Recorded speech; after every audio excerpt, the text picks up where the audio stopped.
Halo teman-teman, pada video kali ini kami dari kelompok 5 ingin berbagi pengetahuan tentang perkembangan sosial remaja di era 4.0.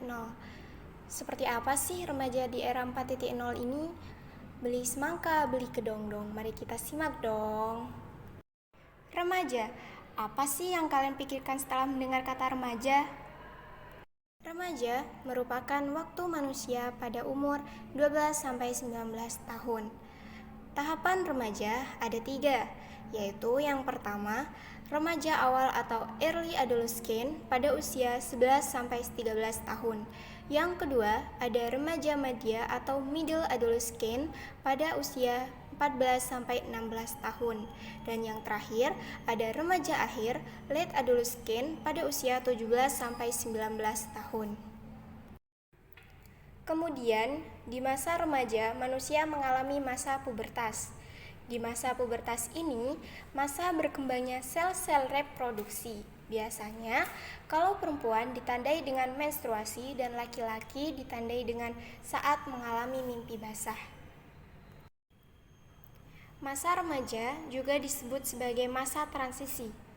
Kenapa? Karena remaja juga merupakan masa transisi atau peralihan dari tahapan anak-anak menuju tahapan dewasa. Sehingga cara berpikirnya tidak kekanak-kanakan lagi. Cara berpikirnya pun sudah lebih logis, nyata, dan dewasa. Masa remaja seringkali digunakan untuk mencari identitas. Pada usia remaja ini, sering terjadi krisis identitas. Konsep diri anak tidak hanya terbentuk dari bagaimana anak percaya akan keberadaan dirinya sendiri, tetapi juga terbentuk dari bagaimana orang lain percaya akan keberadaan dirinya. Remaja akan merasa bingung ketika ditanya mereka tidak bisa menentukan pasti. Mereka tidak tahu mau jadi apa, dan mereka juga tidak terlalu berpikir tentang dirinya sendiri. Kemudian, remaja harus bisa beradaptasi dan bersosialisasi. Nah, seperti juga pada aspek-aspek yang lain, remaja juga mengalami transisi dalam perkembangan sosialnya. Apa yang dimaksud dengan sosialisasi? Sosialisasi adalah proses untuk menyesuaikan diri terhadap standar norma dan tata cara lingkungan sosial. Lalu, bagaimana sih kita tahu sosialisasi itu berhasil? Kita dapat dikatakan orang yang berhasil beradaptasi jika bisa menyesuaikan diri terhadap standar kelompok di sekitar. Ketika kita bisa bermain peran yang layak sesuai dengan kelompok, kemudian bisa bersikap baik menghadapi lingkungan sosial serta sikapnya bisa diterima. Adapun karakteristik yang menonjol dari perkembangan sosial remaja, yaitu yang pertama, ketertarikan terhadap lawan jenis. Masa remaja ini sering menjadi korban cinta monyet.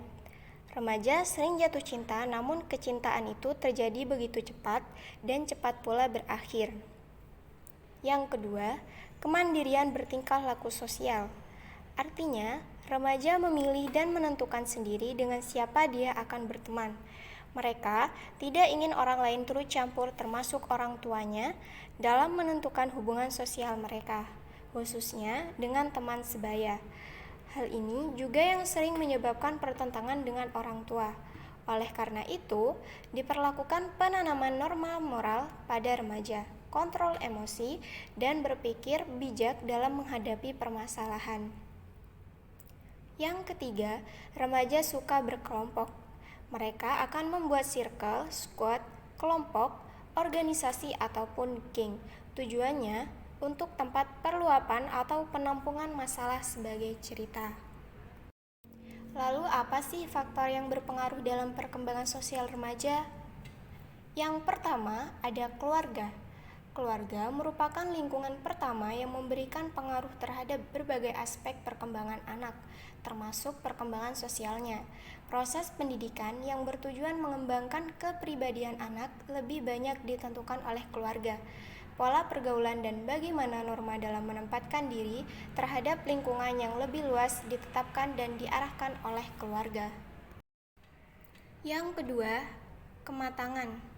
Bersosialisasi mensyaratkan kematangan fisik dan psikis. untuk mampu mempertimbangkan dalam proses sosial dan dapat menerima pendapat orang lain.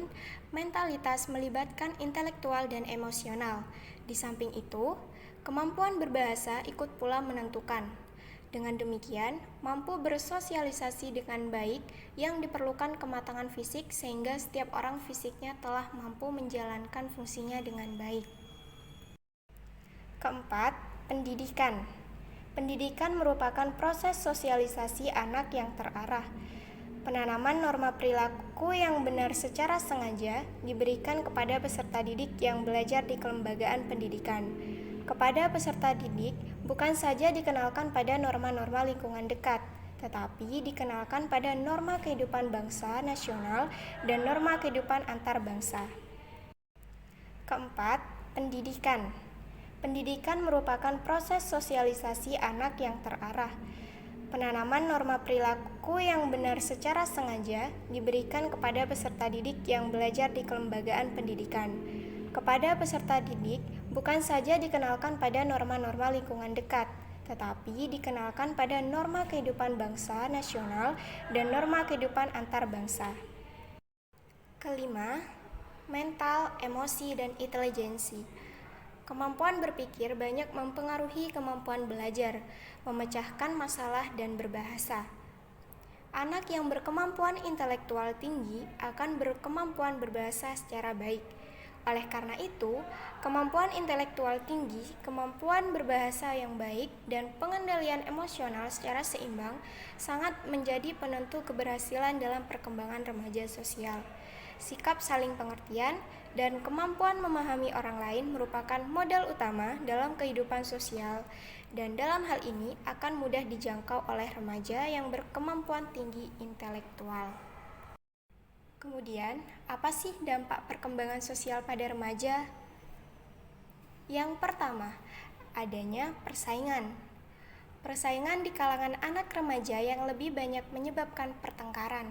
Hal ini mungkin diekspresikan dalam perkelahian yang agresif atau dalam cara yang lebih halus, seperti mengkritik orang lain, mengeroyok seseorang remaja yang tidak disukai karena perilakunya, atau karena merupakan anggota kelompok minoritas atau kelompok saingan, mengejek dan menggertak, tidak menghiraukan seseorang anak atau sekelompok anak, atau berbantah tanpa sebab yang nyata dengan keinginan yang jelas untuk membuat orang lain merasa tidak senang atau bosan.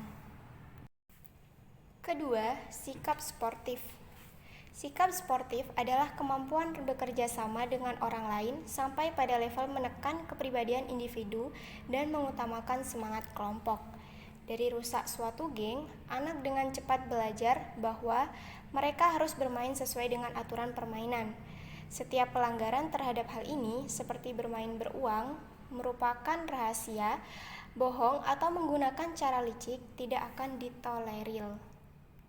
Ketiga, tanggung jawab. Rasa tanggung jawab harus dikembangkan dengan dilakukan tahap demi tahap, dimulai dengan tugas sederhana dan meningkat setelah anak remaja itu memperoleh kepercayaan terhadap dirinya sendiri dan berpengalaman dalam bertanggung jawab atas urusan mereka sendiri. Keempat, wawasan sosial. Wawasan sosial adalah kemampuan untuk memahami arti situasi sosial dan orang-orang yang ada di dalam situasi ini.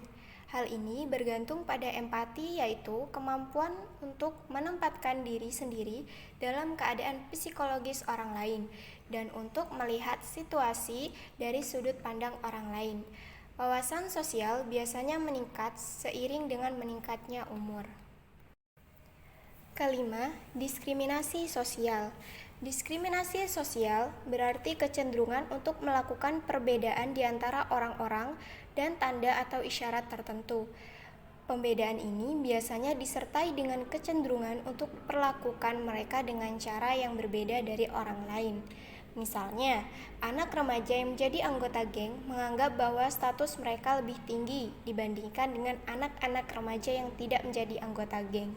Mereka juga menganggap bahwa jika geng tempat mereka bergabung dikenal sebagai lebih tinggi, semua geng lain tidak termasuk ke dalam golongan, sehingga dipandang lebih rendah. Keenam, prasangka.